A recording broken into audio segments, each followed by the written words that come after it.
नमस्कार दोस्तों, आज मैं आपको हर महीने की चौथ पर सुनी जाने वाली कथा सुनाने जा रही हूँ। अगर आपको ये कथा पसंद आए तो नीचे कमेंट बॉक्स में चौथ माता की जय अवश्य लिखें।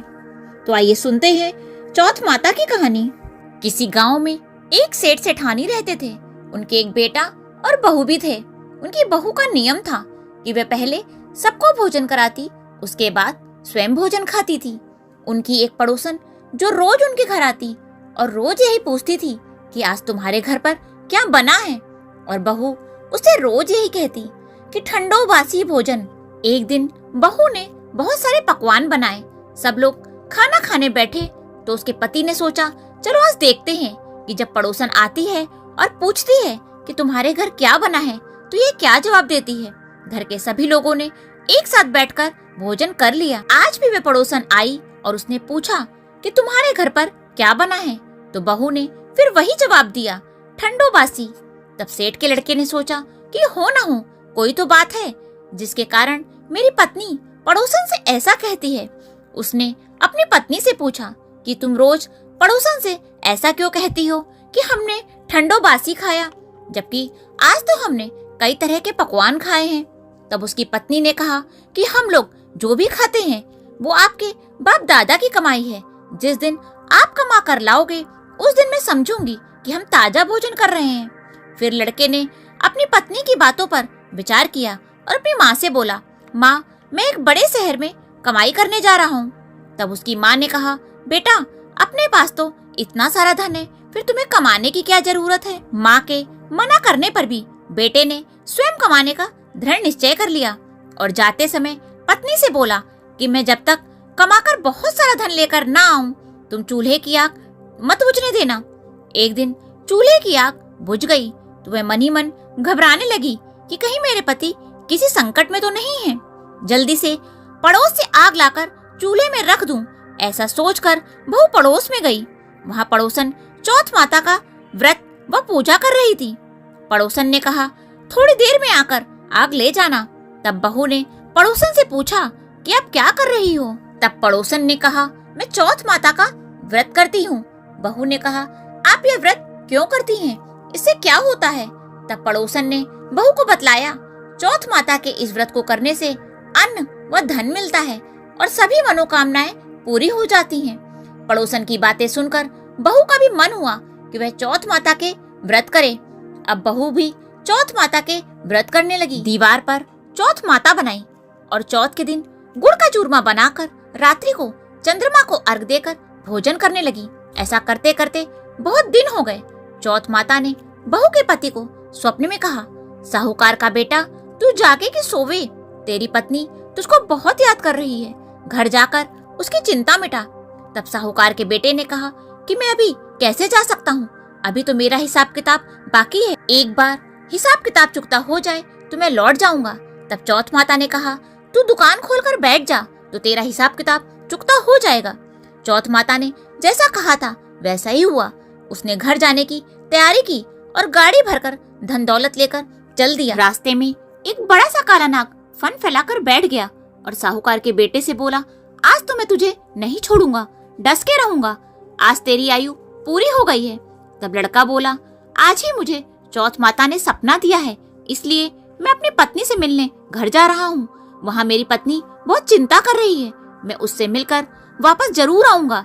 नाग ने कहा, तुम वचन देकर जाओ तो मैं तुम्हें जाने दूंगा, लेकिन अगर तुम नहीं आए तो मैं तुम्हारे घर आकर तुम्हें डस लूंगा। इस प्रकार से सबको वचन देकर वह अपने घर पहुंच गया। वहाँ सभी ने हंसी खुशी उसका स्वागत किया और सब लोग भोजन करने बैठ गए। तो साहूकार का लड़का बहुत उदास था। तब उसकी पत्नी ने पूछा कि क्या हुआ, तुम उदास क्यों हो? तब पति ने काले नाग वाली सारी बात अपनी पत्नी को बता दी और बोला, यदि मैं उसके पास नहीं गया तो वह घर आकर मुझे डस लेगा। लड़के की पत्नी बहुत चतुर थी। उसने कहा कि आप घबराओ नहीं, लेट जाओ, मैं एक उपाय करती हूँ। पत्नी ने कमरे के बाहर की 7 सीढ़ियाँ धोई। पहली सीढ़ी पर रेत, दूसरी सीढ़ी पर इत्र, तीसरी सीढ़ी पर गुलाल, चौथी पर पानी, 5वीं पर लड्डू पेड़ा, 6ठी पर गलीचा और 7वीं पर दूध का कटोरा रख दिया। इस प्रकार वे 7 सीढ़ी सजाकर बैठ गई। आधी रात होते ही नाग आकर सीढ़ी पर चढ़ने लगा। पहली सीढ़ी पर रेत में लौट गया और कहने लगा, सेठ की बहू ने आराम तो बहुत दिया, पर वचनों से बंध कर आया हूँ, तो मैं इस लड़के को डसूंगा अवश्य। इस प्रकार 7 सीढ़ियों पर नाग आराम करता हुआ और कहता हुआ कि मैं इसको डसूंगा जरूर, कमरे में जाने ही वाला था कि चौथ माता ने विचार किया कि मैं अगर इसे नहीं बचाऊंगी तो संसार में धर्म, कर्म और व्रत पूजन कौन मानेगा, कौन मेरी पूजा करेगा। अब तो गणेश जी, चंद्रमा जी और चौथ माता ने उसे बचाने की ठान ली। चंद्रमा जी ने उजाला किया, चौथ माता ढाल बनी और गणेश जी ने तलवार लेकर नाग को मार दिया और ढाल से ढक दिया। अब तक बहू भी थकी हारी सो गई। सुबह हुई तो सब लोग बेटे से मिलने आए, परंतु बेटा बहू उठे ही नहीं थे। बहुत देर हो गई तो माँ उन्हें उठाने गई।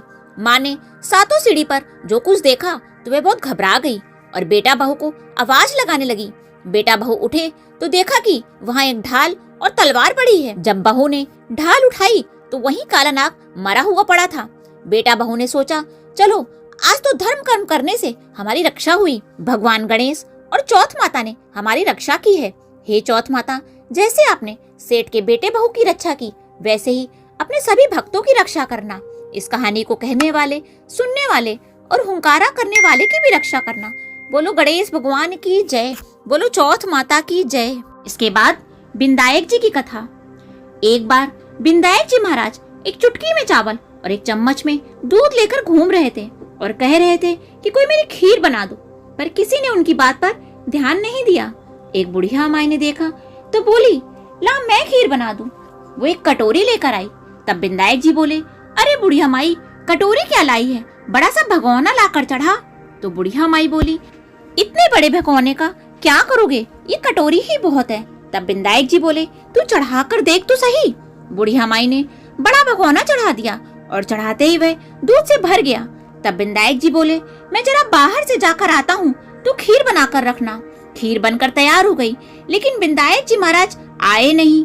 तो बुढ़िया माई का मन ललचा गया और वह किवाड़ के पीछे बैठकर खीर खाने लगी और बोली, आओ बिंदायक जी महाराज, भोग लगाओ।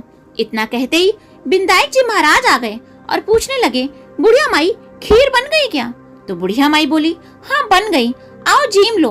तब बिंदायक जी बोले, मैं तो जीम लिया। तो बुढ़िया माई बोली, आपने कब जीमा?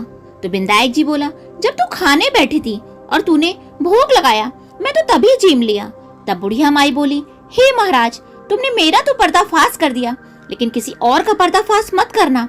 तब बिंदायक जी ने उसके घर में अन्न धन का अटूट भंडार भर दिया। हे बिंदायक जी महाराज, जैसा उस बुढ़िया माई को दिया वैसे सबको देना। इस कहानी को कहने वाले, सुनने वाले, हुंकारा भरने वाले और पूरे परिवार को देना और साथ में मुझे भी देना। बोलो गणेश जी महाराज की जय।